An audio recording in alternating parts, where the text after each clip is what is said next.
প্রতি বছর কিন্তু আশুরা আসে। আশুরার এই চেতনা আমরা কয়জন মানুষ উপলব্ধি করার চেষ্টা করি। আমরা অনেকে হয়তো আশুরার রোজা রাখি, আলহামদুলিল্লাহ, খুবই ভালো, এটা গুরুত্বপূর্ণ একটি সুন্নাহ, আমরা সেই জায়গায় আসবো। কিন্তু তার আগে আশুরার চেতনাটা কি, আশুরা কি কথা বলে আমাদের সাথে, আশুরা আমাদের কি বার্তা দেয়, সেটা আমরা খুব কম মানুষই গ্রহণ করি। পৃথিবীর সবচেয়ে বেশি ক্ষমতাধর দেশকে গোটা পৃথিবী সমীহ করে, সারসার বলে। দুর্বল দেশকে পারলে সবাই আগ্রাসন। একজন মুসলমান এর বিপরীতে তিনি আদর্শিক ভিত্তি এটাকে মাথায় রেখে, এটাকে সামনে রেখে তিনি তার পথ চলা নির্ধারণ করবেন। প্রতি বছর মুহররমের 10 তারিখ বা আশুরা আমাদেরকে সেই বার্তাটা দিয়ে যায়। ফেরাউনের উত্থান দেখে, তার শক্তি সামর্থ্য দেখে, তার অহংকার দেখে, তার দম্ভ দেখে, তার ক্ষমতার দাপট দেখে তার অনুসরণ করেছে লাখো লাখো মানুষ।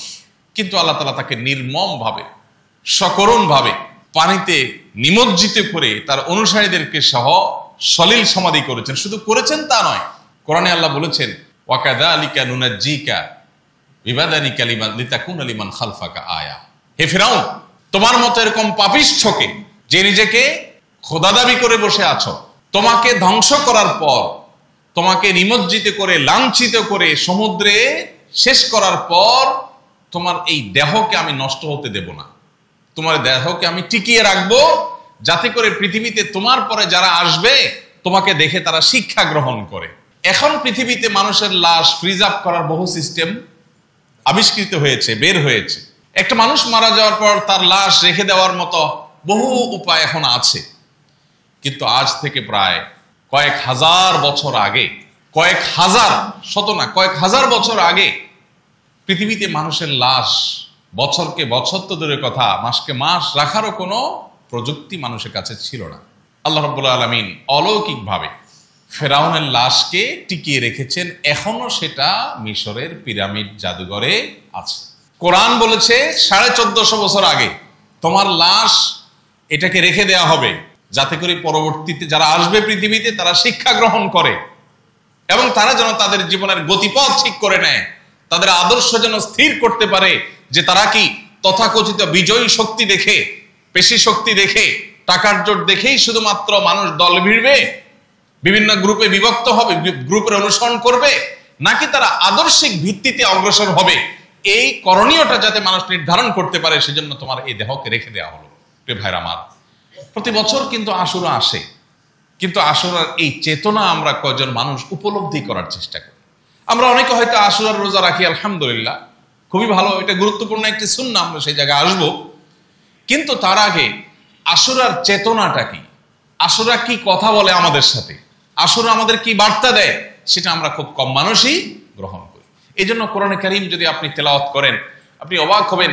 কোরআনের পাতায় পাতায় আল্লাহ তাআলা বলেছেন, কালিলাম মা তাযাক্কারুন আফালা তাকিলুন। তোমরা কি একটু ভাবো না? তোমরা কি এই সমস্ত ঘটনা থেকে শিক্ষা গ্রহণ করো না? তোমাদের খুব অল্প সংখ্যক মানুষ আছে যারা উপদেশ গ্রহণ করে। প্রিয় ভাইরা আমার, অতএব শুধু আশুরার নফল সিয়াম বা সুন্নাহ রোজা রাখাই নয়, আশুরার যে চেতনা আছে, আশুরার যে শিক্ষা আছে, সেটা আমাদের জীবনে ধারণ করতে হবে, আমাদের সমাজে সেটার চর্চা করতে হবে। শুধুমাত্র শক্তি আর পাওয়ার দেখে অগ্রসর হওয়া নয়, আমাদের অগ্রসর হতে হবে কি দেখে? আদর্শ দেখে। একজন মানুষ, তিনি মাজলুম, তিনি জুলুমের শিকার, কিন্তু তিনি দুর্বল। তার পক্ষে গেলে আমার তেমন কোনো লাভ হবে না, কিন্তু আমি জানি তিনি মাজলুম, তাহলে আমাকে তার পক্ষে অবলম্বন করতে হবে। একজন মানুষ, তার অনেক কিছু আছে, তারা সবাই বাহবা করে দেয়, তার মাথায় সবাই তেল দেয়, তাকে সবাই সারসার বলে, তাকে সবাই দাওয়াত করে, আদর করে। যদি আদর্শিক ভিত্তি তার দুর্বল থাকে, তো আপনি তাকে ইগনোর করা হলো আশুরার শিক্ষা। আদর্শিক ভিত্তি যদি কারোর শক্তিশালী থাকে, তাহলে তাকে আপনি রেসপেক্ট করা হলো আশুরার শিক্ষা। আমাদের সমাজে এক সময় সৎ মানুষের কিছু মূল্য ছিল। একজন স্কুল শিক্ষক রিটায়ারমেন্টে চলে গেছেন, তাকে দেখলে সমাজের সব মানুষ শ্রদ্ধা করত, সম্মান করত। এখন এই সমস্ত সৎ মানুষের কোনো খাওয়া এই সমাজে নেই। বিশাল বাড়ি করেছেন, বিশাল অট্টালিকা করেছেন, অনেক ব্যাংক ব্যালেন্স করেছেন, অনেক ব্যবসা বাণিজ্য করেছেন, সবাই আপনাকে বলবে বাহ বাহ মাশাআল্লাহ। কিন্তু আপনি কিছু করতে পারেন নাই, সরকারি অনেক বড় কর্মকর্তা ছিলেন, যেহেতু 2 নম্বর টাকা কামাই করেন নাই, সৎ ছিলেন, এই জন্য কিছুই করতে পারেন নাই, কোন রকম একটা মাথা গোজার ঠাঁই আছে হয়তো, আপনাকে কেউ দাম দিবে না, পাত্তা দিবে না। আপনি পাওয়ারে আছেন, সবাই আপনাকে জি হুজুর করবে, পাওয়ারে নাই, আপনারা কেউ বেল দিবে না। এটা একটা অসুস্থ সমাজের চিত্র। এই জন্য এই সমাজ থেকে ভালো মানুষ তৈরি হয় না। প্রত্যেকটা মানুষ দিন দিন অনেক বেশি অপরাধ প্রবণ, অনেক বেশি অন্যায়ের দিকে অগ্রসর হয়ে উঠছে, কারণ সত্যের কোনো মর্যাদা বা মূল্য এই সমাজে নাই। অথচ আল্লাহ রাব্বুল আলামিন মানব ইতিহাসের শুরু থেকে আজও পর্যন্ত সব ক্ষেত্রেই চূড়ান্ত এবং শেষ বিজয় দিয়েছেন সত্যকে, হককে, আর চূড়ান্ত এবং আসল পরাজয় আল্লাহ তাআলা দিয়েছেন বাতিল এবং অসত্যকে। অতএব আমাদেরকে এই শিক্ষাটা, আশুরার এই শিক্ষাটাকে সবসময় ধারণ করতে হবে। আশুরার সর্বশেষ ঘটনা, মুহররমের 10 তারিখের ইসলামের ইতিহাসের সবচেয়ে বড় ঘটনা যেটি কারবালায় ঘটেছে, সেই ঘটনাকেও যদি আমরা অ্যানালাইসিস করি, আপাত দৃষ্টিতে ইয়াজিদ বা তার অনুসারীরা হয়তো মনে করেছে যে তারা বিজয়ী হয়ে গেছে। হোসাইন রাদিয়াল্লাহু তাআলা আনহু সপরিবারে নির্মমভাবে শাহাদাত বরণ করেছেন। বাহ্যিক দৃষ্টিকোণ থেকে মনে হচ্ছে যে তারা পরাজিত হয়ে গেছেন, আর ইয়াজিদ বা তার বাহিনীরা জয়ী হয়ে গেছে, তাদের ক্ষমতা পাকাপোক্ত করতে পেরেছে, তাদের পথের কাঁটা দূর করতে পেরেছে। বাহ্যিক দৃষ্টিকোণ থেকে সেটাই মনে হয়েছে, তাই না? কিন্তু বাস্তবতা কি? আজ তার খুনিরা গোটা পৃথিবীর প্রান্তে প্রান্তরে সবার কাছে ধিক্কৃত, আর হোসাইন রাদিয়াল্লাহু তাআলা আনহু আজ গোটা পৃথিবীতে সমাদৃত। হোসাইন রাদিয়াল্লাহু তাআলা আনহু সঠিক আদর্শের উপরে থাকার কারণে, অন্যায়ের বিরুদ্ধে বলিষ্ঠ অবস্থান নেওয়ার কারণে, নিজের জীবন পরিবার সবকিছুকে বিসর্জন দেওয়ার কারণে আজ তিনি মরেও অমর হয়ে আছেন। আর তখন সাময়িক বিজয় পাওয়া ইয়াজিদ এবং তার বাহিনীরা আজ সারা পৃথিবীর মানুষের কাছে চিরঘৃণিত হয়ে আছে। এ ভাইরা আমার, এই জন্য পৃথিবীর বহু বিজয়ের পেছনে লুকায়িত থাকে অনেক পরাজয়, আবার অনেক পরাজয়ের পেছনে লুকায়িত থাকে অনেক বিজয়ের আনন্দময় ইতিহাস। এই জন্য ইমানদার বাহ্যিক জয় পরাজয়ের চাইতে তার আদর্শিক অবস্থানকে সবচেয়ে বেশি গুরুত্ব আরোপ করবে। এটাই হলো মুহররমের 10 তারিখ বা আশুরার অন্যতম বড় একটা শিক্ষা। আল্লাহ তাআলা আমাদেরকে সেই শিক্ষাকে ধারণ করার, গ্রহণ করার, চর্চা করার তৌফিক দান করুন। আবু হুরায়রা রাদিয়াল্লাহু তাআলা বর্ণিত বুখারী মুসলিমের হাদিসে নবী করিম সাল্লাল্লাহু আলাইহি সাল্লাম থেকে বর্ণিত হয়েছে যে তিনি যখন মদিনায় এসেছেন, মদিনায় আগমন করার পর মদিনার ইহুদিরা প্রিয় নবী সাল্লাল্লাহু আলাইহি সাল্লাম আগমনের পর দেখতে পেলেন যে তারা আশুরার দিনটিতে বিশেষ গুরুত্বের সাথে রোজা রাখে। তখন তিনি তাদেরকে এই দিনের রোজা রাখার বিশেষ গুরুত্ব আরোপের কারণ জানতে চাইলেন, যে তোমরা এই দিনে কেন বিশেষভাবে রোজা রাখো? তখন তারা বলল যে এটা এমন একটা দিন, জাহাদা ইয়ামুন আযীম, এটা একটা বিশাল বড় দিন। নাজ্জাল্লাহু ফীহি মূসা ওয়া কওমাহ ওয়া গাররাকা ফিরআউনা ওয়া কওমাহ ফাসামাহু মূসা শুকরান ফানাহনু নাসুম। তারা বলল যে এই দিনটি একটা বিশাল ফজিলতপূর্ণ দিন, কারণ এই দিনে আল্লাহ তাআলা মূসা আলাইহিস সালাম এবং তার অনুসারীদেরকে অলৌকিকভাবে পানির পথ অতিক্রম করবার তৌফিক দিয়ে তাদেরকে মুক্তি দান করেছেন, আর একই নদে আল্লাহ তাআলা ফিরআউনকে এবং তার অনুসারীদেরকে ডুবিয়ে শেষ করে দিয়েছেন। এই যে আল্লাহ তাআলা সত্যের বিজয় এবং বাতিলের পরাজয়ের এই ঐতিহাসিক ঘটনার সৃষ্টি করেছেন, সেজন্য আল্লাহর কাছে শুকরিয়া আদায় করে মূসা আলাইহিস সালাম রোজা রেখেছেন। আমরাও তার অনুকরণে, তার অনুসরণে রোজা রাখি। তখন নবী করিম সাল্লাল্লাহু আলাইহি ওয়াসাল্লাম বলেছেন, ফানাহনু আহাক্কু বিমূসা মিনকুম ফাসামাহু রাসূলুল্লাহ সাল্লাল্লাহু আলাইহি ওয়াসাল্লাম ওয়া আমারা বিসিয়ামি। এরপর নবীজি সাল্লাল্লাহু আলাইহি ওয়াসাল্লাম বললেন, তোমরা মূসা আলাইহিস সালামের অনুসরণের ব্যাপারে যতটা সিরিয়াস বা মূসা আলাইহিস সালামের অনুসারী দাবিদার হিসাবে তোমরা যতটা সত্যিকারের অনুসারী, আমরা তার চেয়ে বেশি। সো আমরা এই দিনটিকে আরো বিশেষ গুরুত্বের সাথে রোজা রাখবো। এরপর নবী সাল্লাল্লাহু আলাইহি ওয়াসাল্লাম এই দিন রোজা রাখলেন। এই ঘটনা কম বেশি আমরা সবাই জানি, ইতিপূর্বে আমরা হয়তো অনেকেই বারবার শুনেছি। এর বাইরেও আশুরার এই দিনটিতে, মুহররমের এই দিনটিতে ঐতিহাসিক অনেক ঘটনা ঘটেছে। এর মধ্যে অনেক ঘটনা বিভিন্ন বর্ণনায় উঠে এসেছে, সেগুলো বিশুদ্ধ সূত্রে বর্ণিত হয়েছে, আবার অনেক ঘটনা বিশুদ্ধ সূত্রে বর্ণিত হয়নি, সেগুলোর বর্ণনা নিয়ে নানান আপত্তি আছে। এই দিনের সর্বশেষ ইসলামের ইতিহাসের বড় ঘটনা হলো 61 হিজরিতে কারবালার ময়দানে ঘটে যাওয়া ঘটনা, যেখানে প্রিয় নবী সাল্লাল্লাহু আলাইহি সাল্লামের প্রিয় কলিজার টুকরা দৌহিত্র হোসেন রাদিয়াল্লাহু তাআলা আনহু সপরিবারে ইয়াজিদের মতো নিষ্ঠুর, জালেম, পাপিষ্ঠ, খুনি এবং তার অনুসারীদের হাতে নির্মমভাবে শাহাদাত বরণ করেছে। অর্থাৎ যেই দিনটি আসলে ঐতিহাসিকভাবে একটি আনন্দের দিন ছিল, একটি বিজয়ের দিন ছিল, নবী সাল্লাল্লাহু আলাইহি সাল্লামের দুনিয়া থেকে বিয়োগের পর 61 হিজরি সনে ইরাকের কারবালা নামক জায়গায় সেই দিনটিতে একটি বেদনাদায়ক ঘটনাও ঘটে গেছে। অর্থাৎ একটা ঐতিহাসিক বিজয় দিনে একটি বেদনাবিদুর ঘটনাও ঘটে গেছে। এ হলো মুহররম এর 10 তারিখ তথা আশুরার একেবারে সংক্ষিপ্ত তাৎপর্যের কারণ। কারবালার এই ঘটনা যেটি 61 হিজরি সনে ঘটেছে, এই ঘটনার কারণে গোটা পৃথিবীতে এমন কোনো মুসলমান থাকতে পারে না যে মুসলমান ব্যথিত নয়, যে মুসলমানের হৃদয়ে রক্তক্ষরণ হওয়ার কথা নয়।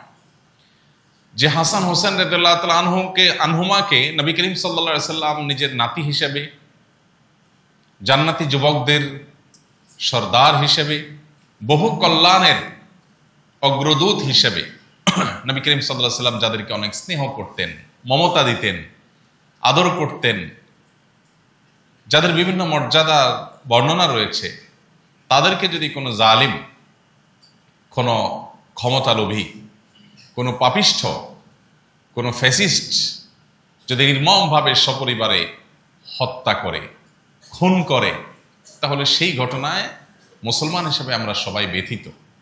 আমাদের প্রিয় নবী সাল্লাল্লাহু আলাইহি সাল্লাম যদি বেঁচে থাকতেন আর তার জীবদ্দশা যদি তার নাতির সাথে এরকম আচরণ করা হতো, নিশ্চয়ই তিনি অনেক কষ্ট পেতেন। তো আমরা মুসলমান হিসেবে আমরাও সেই ঘটনায় ব্যথা পাবো, কষ্ট পাবো, সেটাই স্বাভাবিক। এর পাশাপাশি মুহররমের 10 তারিখ বা আশুরাকে কেন্দ্র করে আমাদের বেশ কিছু বিষয় জানার আছে, শেখার আছে, বোঝার আছে। সে জানা, শেখা এবং বোঝার যে বিষয়গুলো আছে তার মধ্যে থেকে সবচেয়ে বড় বিষয় হলো আল্লাহ রাব্বুল আলামিন সত্য এবং হককে বিজয়ী করেন, অসত্য এবং বাতিলকে পরাজিত করেন। এটা আল্লাহ তাআলার অমোঘ বিধান, এটা আল্লাহ তাআলার চিরাচরিত নিয়ম। মানব ইতিহাসের শুরু থেকে আজও পর্যন্ত কোনো বাতিলকে আল্লাহ তাআলা চূড়ান্ত সুখ পেতে দেননি। সাময়িক ছাড় দিয়েছেন, সাময়িক সুখ দিয়েছেন। কত ফ্যাসিস্ট, কত জালিম, কত অত্যাচারী আমরা দেখেছি। মহল্লায় ছোট জালিম, ছোট মাস্তান, ছোট চাঁদাবাজ, ছোট অত্যাচারী, কিংবা কোনো বড় স্টেট বা রাষ্ট্রের কোনো বড় ফ্যাসিস্ট বা ক্ষমতালোভী বা জালিম, কিংবা আন্তর্জাতিক পরিমণ্ডলের কোনো পরাশক্তি যারা বিভিন্ন উপায়ে পৃথিবীর দুর্বল মানুষদের উপর অত্যাচার, অবিচার, জুলুম, নিষ্পেষণ পরিচালনা করে, তাদের চাকচিক্য দেখে আমরা বিভ্রান্তিতে পড়ে যাই। প্রতি বছর মুহররমের 10 তারিখ আশুরা এসে আমাদের বিবেকে করাঘাত করে, জেগে উঠো, ঘুমিয়ে থেকো না, তোমার ভুল ভাঙো। তুমি যেটাকে চাকচিক্যময় বিজয় ভাবছ, তার পেছনে লুকায়িত আছে নির্মম পরাজয়ের ঘটনা। আজকের পৃথিবী, যে পৃথিবীকে আমরা সভ্য পৃথিবী মনে করি, দাবি করি, যে পৃথিবীকে আমরা অনেক মানবিক পৃথিবী মনে করি, এই পৃথিবীরও নির্মম কালো অধ্যায় আমাদের কম বেশি জানা থাকার কথা। পৃথিবীর সবচাইতে মূল্যবান, নানাবিধ সম্পদে ভরা মহাদেশ সবচেয়ে বেশি দরিদ্র পীড়িত। কেন? কারণ পৃথিবীর উন্নত অংশের মানুষেরা তাদেরকে নিষ্পেষণ করে খাচ্ছে, লুটে নিয়ে যাচ্ছে। এই পৃথিবীটাই আবার মানবতার, মানবাধিকারের, সভ্যতার, আধুনিকতার নানামুখী লেবাস পরে আমাদের সামনে আবির্ভূত হয়। আমরাও সেগুলোকে বাহ বাহ বলে ওয়েলকাম করি। মুহররমের 10 তারিখ আশুরা এসে আমাদেরকে জানায়, তোমরা যেটাকে বাহ্যিকভাবে বিজয়ী শক্তি মনে করছ, যদি আদর্শিকভাবে তারা ভুল পথে থাকে, বিশ্বাসগতভাবে তারা যদি ভ্রান্তির পথে থাকে, তো আজকের চাকচিক্যময় তথাকথিত বিজয়ের বেশে থাকা এই শক্তি ফেরাউনের শক্তির মতো এক সময় নির্মম পরাজয়ের গ্লানিতে ডুবে যাবে। মানুষ হিসেবে আমাদের প্রকৃতিগতভাবে আমাদের প্রবণতা হলো আমরা বিজয়ী ব্যক্তিকে ওয়েলকাম করতে পছন্দ করি এবং বিজয়ী ব্যক্তি, বিজয়ী শক্তি এগুলোর সাথে থাকতে আমরা স্বাচ্ছন্দ্য বোধ করি। তার আদর্শিক জায়গাটাকে আমরা খুব বেশি মূল্য দিতে জানি না। এটা সমাজের সর্বত্র কম বেশি এই রোগ, এই ব্যাধি ছড়িয়ে আছে। আমরা যদি একেবারে একটা ছোট মহল্লার মসজিদ থেকে শুরু করি, একটা মসজিদ করবার সময় বা মসজিদ পরিচালনা করবার সময় আমরা কয়জন মসজিদ এলাকাতে এরকম বা কয়জন মানুষ এরকম পাবো যারা বিভিন্ন মসজিদকে কেন্দ্র করে সমাজের ভালো মানুষগুলোকে খুঁজে আনে যে মসজিদ পরিচালনা করবে। একটা ছোট্ট এলাকাতে একজন প্রতিনিধি নির্বাচন হবে, আদর্শিকভাবে একজন সৎ নিষ্ঠাবান মানুষকে মূল্য দেওয়া হয় কয়টা সমাজে? আপনি দেখবেন ভালো মানুষের ভাত নাই, ভালো মানুষের ভাত নাই। কেন ভাত নাই? কারণ তার শক্তি নেই, কারণ তার টাকা নেই, কারণ তার পাওয়ার নাই। মানুষ তাকে রেসপেক্ট করে না। মুহররমকে কেন্দ্র করে, মুহররমের 10 তারিখকে কেন্দ্র করে, আশুরার দিনকে কেন্দ্র করে আমাদের যে করণীয় আছে, আমাদের যে বর্জনীয় আছে, সে বিষয়গুলোর দিকে আমরা একটু যাই। মুহররমের 10 তারিখ বা আশুরার এই দিনটিকে কেন্দ্র করে সবচেয়ে বড় এবং প্রধান করণীয় হলো আশুরার রোজা রাখা। এটা আমরা সবাই কম বেশি জানি আলহামদুলিল্লাহ। এমনিতেই রমজানের পরে নফল রোজা রাখার জন্য সবচেয়ে আদর্শ মাস হলো মুহররমের রোজা। নবী করিম সাল্লাল্লাহু আলাইহি ওয়াসাল্লাম বলেছেন, আফদালুস সিয়ামি বা'দা রমাদান শাহরুল্লাহিল মুহররম। রমজানের পর সবচেয়ে উত্তম রোজা হলো আল্লাহর মাস মুহররম মাসের রোজা। ওয়া আফদালুস সালাতি বা'দাল ফরিদাতি সালাতুল লাইল। আর 5 ওয়াক্ত ফরজ নামাজের পরে সবচেয়ে উত্তম নামাজ হলো ভোর রাতের তাহাজ্জুদের নামাজ। 5 ওয়াক্ত ফরজ নামাজের পরে যেরকম সবচেয়ে শ্রেষ্ঠ নামাজ তাহাজ্জুদ, এরকম রমজানের রোজার পরে সবচেয়ে শ্রেষ্ঠ রোজা হলো মুহররম মাসের রোজা। এই জন্য এই মাসে আমাদের বেশি বেশি এমনিতেই রোজা রাখতে হবে। নবী করিম সাল্লাল্লাহু আলাইহি সাল্লামকে জিজ্ঞাসা করা হয়েছিল, একজন সাহাবী জিজ্ঞাসা করেছেন তাকে যে, আল্লাহ রাসূল, রমজানের পরে যদি আমি কোনো মাসে রোজা রাখতে চাই, আপনি আমাকে কি সাজেস্ট করবেন? তখন নবীজি বলেছেন, ইন কুনতা সাইমান বা'দা শাহরি রমাদান ফাসুমিল মুহররম। তুমি যদি রমজানের পরে কোনো মাস রোজা রাখতে চাও, তাহলে মুহররম মাসটাতে বেশি বেশি রোজা রাখবে। কেন? ফা ইন্নাহু শাহরুল্লাহ, কারণ সেটা কার মাস? আল্লাহর মাস। এ মাস সম্পর্কে এই রোজা রাখার বিষয়টি বিভিন্ন হাদিসে বর্ণিত হয়েছে। অতএব এই মাসে আমরা নফল রোজা তো রাখবই, আর স্পেশালি এ মাসের আশুরার দিনকে কেন্দ্র করে আমাদেরকে রোজা রাখতে হবে। আশুরার দিনকে রোজা আমরা রাখবো যে, সেই রাখার ক্ষেত্রে নবী করিম সাল্লাল্লাহু আলাইহি ওয়াসাল্লামের সুন্নাহ হলো একটি নয় বরং 2টি রোজা রাখা। আশুরার রোজা কয়টি হবে? 2টি হবে।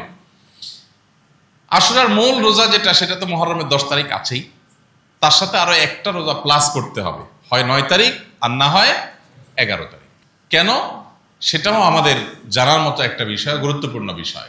আমরা এটা অনেকে শুনেছি নিশ্চয়। নবী করিম সাল্লাল্লাহু আলাইহি ওয়াসাল্লাম যখন দেখেছেন মদিনায় ইহুদিরা আশুরা উপলক্ষে একটা রোজা রাখে, নবীজি সাল্লাল্লাহু আলাইহি ওয়াসাল্লাম তখন সাহাবাদেরকে নির্দেশ করলেন যে, সুমু ইয়াওমান ক্বাবলাহ আও ইয়াওমান বা'দাহ। তোমরা তাদের যে আশুরার রোজা মুসা আলাইহিস সালামের অনুকরণে তারা রাখে, সেটা আমরাও রাখবো। আমরাও যদি মুসা আলাইহিস সালামকে শ্রদ্ধা করি, তার প্রতি ঈমান আনি নবী হিসেবে, রাসূল হিসেবে, কিন্তু পাশাপাশি আমরা মুসলিম হিসাবে তাদের থেকে আমাদের স্বাতন্ত্র বিশেষ বৈশিষ্ট্য যেন হয়, সেজন্য আমরা একটা রোজা প্লাস করব, হয় একদিন আগে আর না হলে একদিন পরে। তাহলে তারা রাখে একটা, আমরা রাখবো 2টা। নবী সাল্লাল্লাহু আলাইহি ওয়াসাল্লামের পরিষ্কার নির্দেশনা রয়েছে, খালিফুল ইয়াহুদ, তোমরা ইহুদিদের ব্যতিক্রম করো। ইবাদত করার ক্ষেত্রেও তাদের সাথে যেন সাদৃশ্য না হয়, আমাদের যেন স্বাতন্ত্র্য থাকে, আমাদের যেন বিশেষত্ব থাকে, আমাদের ইবাদতে যেন ভিন্নতা থাকে, বৈচিত্র্য থাকে। সেজন্য নবী সাল্লাল্লাহু আলাইহি ওয়াসাল্লাম যেখানে নির্দেশ করেছেন, আজকে সেখানে ইবাদত তো অনেক পরের বিষয়, জাগতিক বিষয় পর্যন্ত আমরা তাদের অন্ধ অনুকরণ করছি। তারা যে শিক্ষাক্রম, তারা যে পাঠ্যক্রম, তারা যে আপনার সভ্যতা, তারা যে কালচার আর কৃষ্টি দিচ্ছে, ওইটাকে আমরা গোগ্রাসে গিলছি। ওদের কাছ থেকে যদি আপাত দৃষ্টিতে একেবারে চকচকা ভালো কিছু আমরা পাই, সেটাকেও মুসলমান হিসেবে আমাদের পরখ করে দেখতে হবে এবং সেটার মধ্যে আমাদের বিকল্প কোনো পথ খুঁজে বের করার চেষ্টা আমাদের করতে হবে। আজ আমরা তাদের অন্ধ অনুকরণ করছি, ইহুদি খ্রিস্টানদের অন্ধ অনুকরণে আমরা শেষ হয়ে যাচ্ছি। তো রোজার ক্ষেত্রে নবী সাল্লাল্লাহু আলাইহি ওয়াসাল্লাম যেখানে তাদের থেকে পার্থক্য রাখতে বলেছেন, তাদের ব্যতিক্রম করতে বলেছেন, সেখানে জাগতিক বিষয়ে, দুনিয়াবী বিষয়ে তাদের অনুসরণ করা কত বেশি ভয়াবহ হতে পারে। এজন্য আমাদের সর্বপ্রথম করণীয় হবে আশুরার রোজা রাখা। আশুরার রোজার 3টা স্তর আছে। তার আগে আশুরার রোজার মর্যাদা সম্পর্কে আরেকটু আমরা বলি। হাদিসটা আমরা শুনেছি, আবু কাতাদা রাদিয়াল্লাহু তাআলা যিনি বর্ণনা করেছেন, সহিহ মুসলিমে রয়েছে। নবী সাল্লাল্লাহু আলাইহি ওয়াসাল্লাম বলেছেন, সিয়াম ইয়াউমি আশুরা আহতাসিবু আলাল্লাহি আন ইউকাফিরা সানাতাল্লাতী ক্বাবলা। আশুরার রোজা এটা পূর্বের 1 বছরের গুনাহ মাফ করে দিবে। অর্থাৎ আশুরার রোজা রাখলে বিগত 1 বছরের ছোটখাটো সগীরা যে গুনাহগুলো আমাদের অনিচ্ছাকৃতভাবে অজান্তে নানাভাবে হয়ে গেছে, সেই ছোটখাটো গুনাহগুলো আল্লাহ তাআলা মাফ করে দিবেন এই একটি রোজার মাধ্যমে। এবং এই রোজা রাখার 3টা স্তর আছে। আশুরার রোজার কয়টা স্তর আছে? 3টা স্তর আছে। সবচেয়ে উত্তম, সবচেয়ে আপার ক্লাসের আশুরার রোজা হলো 9 এবং 10 জিলহজ রোজা রাখা। 9 এবং 10 জিলহজ, এটা হলো সবচেয়ে উত্তম। কেন? কারণ নবী করিম সাল্লাল্লাহু আলাইহি ওয়াসাল্লাম বলেছেন, যদি আমি আগামী বছর বেঁচে থাকি তাহলে আমি মুহররমের 9 এবং 10 এই 2 দিন রোজা রাখবো। এটা নবীজি সাল্লাল্লাহু আলাইহি ওয়াসাল্লাম বলেছেন। বর্ণনাকারী সাহাবী বলছেন, এই হাদিসটি বলার পর নবী সাল্লাল্লাহু আলাইহি ওয়াসাল্লাম পরবর্তী বছর মুহররম আসার আগেই দুনিয়া থেকে চলে গেছে, তিনি আর হায়াত পান নাই। তো এই যে নবী সাল্লাল্লাহু আলাইহি ওয়াসাল্লাম তার আকাঙ্ক্ষা ব্যক্ত করেছেন যে আমি সামনে বেঁচে থাকলে 9-10 রাখবো, এখান থেকে বোঝা যায় যে 9-10 এবং 10-11 মধ্যে উত্তম হলো 9-10 রাখা, এটা সবচেয়ে ভালো। যদি কোনো কারণে 9-10 কারোর রাখা সম্ভব না হয়, তাহলে তিনি দ্বিতীয় পর্যায়ের আশুরার রোজা রাখবেন, সেটা হলো 10 এবং 11। আর যদি সেটাও সম্ভব না হয়, কারো শুধু একটা রাখতে পারে, তাহলে শুধু আশুরার দিনটি রাখবে কিনা এটা নিয়ে আমাদের মধ্যে মত পার্থক্য আছে। এটা 3 নম্বর স্তর। অনেক ওলামা ইকরাম বলেছেন যে একেবারে নাইমা হচ্ছে কেন ভালো, 2টার দিকেও রাখতে কোনোভাবে না পারে তাহলে শুধু আশুরা রাখবে। আবার অনেক ওলামা বলেছেন যে নবী সাল্লাল্লাহু আলাইহি ওয়াসাল্লাম যেহেতু ইহুদিদের সাথে এই ব্যাপারে রোজা রাখার ক্ষেত্রে তাদের চেয়ে ভিন্ন কিছু করতে বলেছেন, অতএব পারলে 2টা রাখবেন, না পারলে দরকার নেই, তাদের অনুকরণ যেন না হয়। তাহলে মোট 3টা স্তর আমরা পাইলাম। সেই হিসাবে এই বছর আমরা আশুরার রোজা রাখবো কবে? আজ যেহেতু মুহররমের 8 তারিখ, অতএব আজকে সূর্য ডুবার সঙ্গে সঙ্গেই মুহররমের 9 তারিখ শুরু হয়ে যাবে। মুহররমের 9 তারিখ শুরু হওয়া মানে হলো আগামীকালকে আমরা রোজা রাখবো, আর পরের দিন অর্থাৎ রবিবার আমরা রোজা রাখবো। তাহলে সেক্ষেত্রে আজকে সাহারি খেয়ে কালকে রোজা রাখতে হবে, এটা হলো 9 মুহররম। আর কালকে দিবাগত রাতে সাহারি খেয়ে তারপর দিন রোজা রাখতে হবে, সেটা হবে 10 মুহররম, অর্থাৎ রবিবার হবে আশুরার রোজা। সাহাবা ইকরাম এই রোজাগুলো এত গুরুত্বের সাথে রাখতেন যে নিজেরা তো রাখতেন, বাচ্চাদেরকে সাধারণত নফল রোজা রাখার জন্য নির্দেশ দিতেন না, কিন্তু আশুরার রোজা বাচ্চাদেরকে দিয়েও রাখাতেন, বাচ্চাদেরকেও আশুরার রোজা রাখার জন্য উদ্বুদ্ধ করতেন। হাজার হাজার বছর ধরে চলে আসা, সেই মুসা আলাইহিস সালামের সময় থেকে চলে আসা গুরুত্বপূর্ণ একটি ইবাদত হলো এই আশুরার রোজা। প্রত্যেকেরই রোজা রাখার চেষ্টা করা উচিত। আল্লাহ আমাদের সবাইকে সেই তৌফিক দান করুন। তাহলে আশুরা উপলক্ষে প্রথম করণীয় রোজা রাখা, সেই সম্পর্কে আমরা জানলাম। দ্বিতীয় করণীয় হলো একটি হাদিস, যে হাদিসের সনদকে অনেক মুহাদ্দিসগণ যায়িফ বলেছেন। আল্লামা আলবানী, আল্লামা আহমদ শাকির রাহিমাহুল্লাহ সহ অনেক মুহাদ্দিসগণ যায়িফ বলেছেন। আবার ইমাম তিরমিজি রাহমাতুল্লাহ আলাইহি সেটাকে হাসান বা গ্রহণযোগ্য বলেছেন। সে হাদিসটি হলো যে এই দিনে পূর্বের বিভিন্ন জাতিকে আল্লাহ তাআলা ক্ষমা করেছেন, তাদের তওবা কবুল করেছেন, এবং পরবর্তীতে যারা আসবে তাদেরও তওবা কবুল হবে। এই হাদিসের ভিত্তিতে এই দিন উপলক্ষে আল্লাহর কাছে তওবা করা, ইস্তেগফার করা, ক্ষমা প্রার্থনা করা, আল্লাহর দিকে ফিরে আসা, এটা তাৎপর্য বা গুরুত্ব বুঝে আসে। আশুরাকে কেন্দ্র করে অনেক বর্জনীয় বিষয় আছে, অনেক বিদআত আমাদের সমাজে প্রচলিত আছে। আপনারা বিশেষ করে সোশ্যাল মিডিয়া খুললেই দেখবেন, এমনকি মূলধারা মিডিয়াগুলোতেও চোখ বুলালেই আপনারা দেখতে পাবেন যে আশুরাকে কেন্দ্র করে এমন অনেক কর্মকাণ্ড হয়ে থাকে যেগুলোর সাথে কোরআন বা সুন্নাহর কোনো সম্পর্ক নাই। আমরা যখন কোনো ফসলের ক্ষেত চাষ করি, ফসল চাষ করি কোনো ক্ষেতে, ফসলের ক্ষেতের দিকে তাকালে আমরা দেখি সেখানে ফসল শুধু হয় না, সাথে আগাছাও হয়।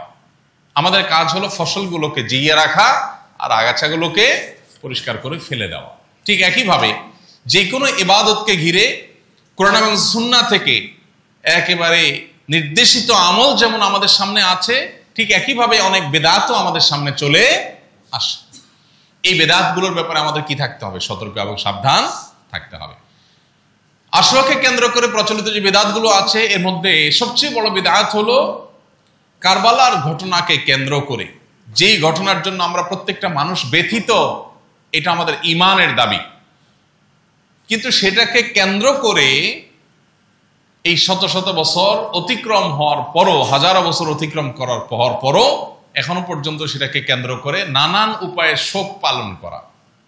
নবী করিম সাল্লাল্লাহু আলাইহি সাল্লাম পরিষ্কারভাবে বলেছেন 3 দিনের পর কোনো শোক পালন জায়েজ নয়। কয় দিনের পর? 3 দিনের পর। একজন বিধবা নারী, তিনি শুধুমাত্র 4 মাস 10 দিন পর্যন্ত শোক পালন করতে পারেন স্বামীর বিয়োগে। এছাড়া যত মানুষ দুনিয়া থেকে যাবে, যে কারোর মৃত্যুতে মানুষের শোক পালন হবে সর্বোচ্চ কতদিন? 3 দিন। 3 দিনে বেশি শোক পালন করা যায়। হ্যাঁ, কোনো মানুষের বিয়োগে আপনার মনের ব্যথা, সেটা তো 3 বছরও থাকতে পারে, 30 বছরও থাকতে পারে, সারা জীবনও থাকতে পারে, সেটা ভিন্ন বিষয়। ব্যথা থাকা এক জিনিস, ব্যথার কারণে তাকে স্মরণ করা সেটা এক জিনিস, আর শোক পালনের আনুষ্ঠানিকতা আরেক জিনিস। এই জন্য নবী করিম সাল্লাল্লাহু আলাইহি ওয়াসাল্লাম প্রিয় দৌহিত্রের এই নির্মম মৃত্যুকে কেন্দ্র করে যে শোক পালনের প্রথা আমাদের সমাজে প্রচলিত আছে, বিশেষ করে শিয়া সম্প্রদায়ের মধ্যে এটা নিয়ে যত বাড়াবাড়ি সীমালঙ্ঘন আছে, সেগুলো আমাদেরকে বর্জন করতে হবে, কারণ সেগুলো কোনোটাই নবী সাল্লাল্লাহু আলাইহি ওয়াসাল্লাম আমাদেরকে নির্দেশ করে যান নাই। আগাছা এবং ফসল দেখতে একরকমই মনে হয়, তাই না? ধান খেতে যে আগাছা হয়, সে আগাছাগুলো দেখতে ধান গাছের সাথেই মিলে যায়, মিশে যায়, একরকম দেখা যায় প্রায়, কিন্তু সেগুলোকে ফেলে দিতে হয়। ঠিক একইভাবে বেদাতগুলোকে আমাদের জীবন থেকে আমাদের ছুঁড়ে ফেলে দিতে হবে, সুন্নাহকে আমাদের আঁকড়ে ধরতে হবে। নবীজি আশুরার রোজা রাখতে বলেছেন, আমরা আশুরার রোজা রাখবো। নবীজি আমাদেরকে শোক পালন করতে বলেন নাই, তাজিয়া মিছিল বের করতে বলেন নাই, অতএব সেগুলো আমরা করব। এই দিনকে কেন্দ্র করে নানান আপনার কর্মকীর্তি আমাদের সমাজে হয়ে থাকে। লাল ডেক চড়ানো হয় মহররমকে কেন্দ্র করে, আপনারা জানেন। অনেক এলাকার দেখা যাচ্ছে বিহারি প্রধান এলাকাগুলোতে একটু বেশি হয়, শিয়া প্রধান এলাকা থাকলে সেখানে একটু বেশি হয়। চাঁদা তুলে তারা ধুমধামে খায়। যে আশুরার দিনে নবীজি সাল্লাল্লাহু আলাইহি ওয়াসাল্লাম রোজা রাখতে বলেছেন, ওই দিন তারা চাঁদা তুলে আরো বিরিয়ানি খায়। তাহলে এটা যে ভুল কাজ, এটা বোঝার জন্য পণ্ডিত হওয়ার দরকার নাই, কমন সেন্স থাকলে যথেষ্ট। যেখানে আশুরার দিনে নবী সাল্লাল্লাহু আলাইহি ওয়াসাল্লাম রোজা রাখতে বলেছেন, তারা ওই দিন আরো চাঁদা তুলে লাল ডেক বসায়া বিরিয়ানি খায়, বিতরণ করে, তবরক বিতরণ করে, দেখবেন। তো এগুলোর সাথে ইসলামের কোনো সম্পর্ক নাই। অনেকে দেখবেন হোসেন রাদিয়াল্লাহু তাআলা আনহু শহীদ হয়েছেন, সেজন্য নিজের শরীরকে নিজে আঘাত করে, বাচ্চাদের শরীরকে আঘাত করে, রক্তাক্ত করে। শিয়াদের এই সমস্ত অপসংস্কৃতি, তাদের সমস্ত বেদাত এবং ভুল কাজ, এগুলো যাতে কোনোভাবে আমাদেরকে স্পর্শ না করে। এর বাইরে আশুরাকে কেন্দ্র করে আর নানাবিধ বেদাত আছে, কুসংস্কার আছে, সেগুলো সম্পর্কে আমাদের সচেতন সতর্ক থাকতে হবে। আর ইবাদত যেগুলো আছে সেগুলো আমাদেরকে ধারণ করতে হবে। ইবাদত এবং বেদাত সম্পর্কিত ধারণা আমাদের একেবারে পরিষ্কার থাকতে হবে। আল্লাহর কাছে কিয়ামতের ময়দানে ইবাদত গ্রহণযোগ্য হবে, বেদাত কখনো গ্রহণযোগ্য হবে না। অতএব দেখতে ইবাদত মনে হলেও কোরআন হাদিসে যদি প্রুফ না থাকে, তাহলে সেটা আমরা কখনো ধারণ করব না, গ্রহণ করব না। আল্লাহ রাব্বুল আলামিন আমাদের সবাইকে আশুরার প্রকৃত শিক্ষা, আশুরার প্রকৃত চেতনা, সেটিকে আমাদেরকে ধারণ করার তৌফিক দান করুন। আমরা যেন সবসময় হক এবং সত্যের সাথে থাকি। সেই হক এবং সত্য যদি দুর্বল হয়, যদি বাহ্যিকভাবে পরাজিত হয়, দুর্বল হয়, তারপরে আমি হকের সাথেই থাকব, সত্যের সাথেই থাকব। আর অসত্য, বাতিল, ভুল পথ, সেটা যত শক্তিশালী হোক, আমি তার সাথে থাকবো না। এই অবস্থানটা যদি আমরা পরিষ্কার করতে পারি, তাহলে শুধুমাত্র ওই মূসা আলাইহিস সালামের মতো বিজয়ী হব না, হোসেন রাদিয়াল্লাহু তাআলার মতো অমরই হব না। ইনশাআল্লাহ আখিরাতের অনন্ত অসীমকালের সুখ, স্বাচ্ছন্দ্য এবং সেখানকার সাফল্য নির্ভর করে এটার উপরে, সেটা আমাদের জন্য অপেক্ষা করবে যদি আমরা আমাদের আদর্শিক জায়গাটাকে পরিষ্কার করতে পারি। আল্লাহ আমাদের সবাইকে সে তৌফিক দান করুন। স্রোত এবং গড্ডালিকার যে প্রবাহ, সেটার বিপরীতে আদর্শের উপরে চলার এই মানসিক কাজ পৃথিবীতে বড় বিরল হয়ে গেছে। আছে সমাজে আলহামদুলিল্লাহ অনেক মানুষ আছে আদর্শবান, নীতিবান, তারা স্রোতের তালে গা ভাসায় না, তারা স্রোতের বিপরীতে চলে। সবাই একদিকে, কিন্তু তার বিবেক বলছে না এটা ভুল পথ, সে যায় না সেদিকে। এই যে স্বল্প সংখ্যক মানুষ, এরাই কিন্তু জান্নাতি হবে। জান্নাত কিন্তু মূলধারার মূল স্রোতের মানুষ জান্নাতে যাবে না। জান্নাতে যাওয়ার সংখ্যা কম, জাহান্নামে যাওয়া মানুষের সংখ্যা বেশি। সমাজের সবাই একদিক ছুটে, আপনিও সেদিকে ছুটছেন, আদর্শ দেখা দেখি নাই, তাহলে আপনি ভুল পথে আছেন। আপনাকে ভাবতে হবে আমি যা করতে যাচ্ছি, যা করছি, সেটা আসলে সঠিক কিনা। অতএব আসলের এই চেতনাকে আসুন জীবনে বারবার আমরা ধারণ করি, আমরা এটাকে গবেষণা করি, এটা নিয়ে ভাবি এবং এটাকে আমাদের জীবনে চলার পথের জন্য নির্দেশনা হিসাবে গ্রহণ করি। আল্লাহ আমাকে আপনাকে আমাদের সবাইকে তৌফিক দান করুন। আর আশুরার রোজা আমরা এটা কেন যেন মিস না করি, যাদের রাখার সামর্থ্য আছে সবাই রাখার চেষ্টা করি। আস-সুন্নাহ ফাউন্ডেশন, উম্মার স্বার্থে সুন্নাহর সাথে।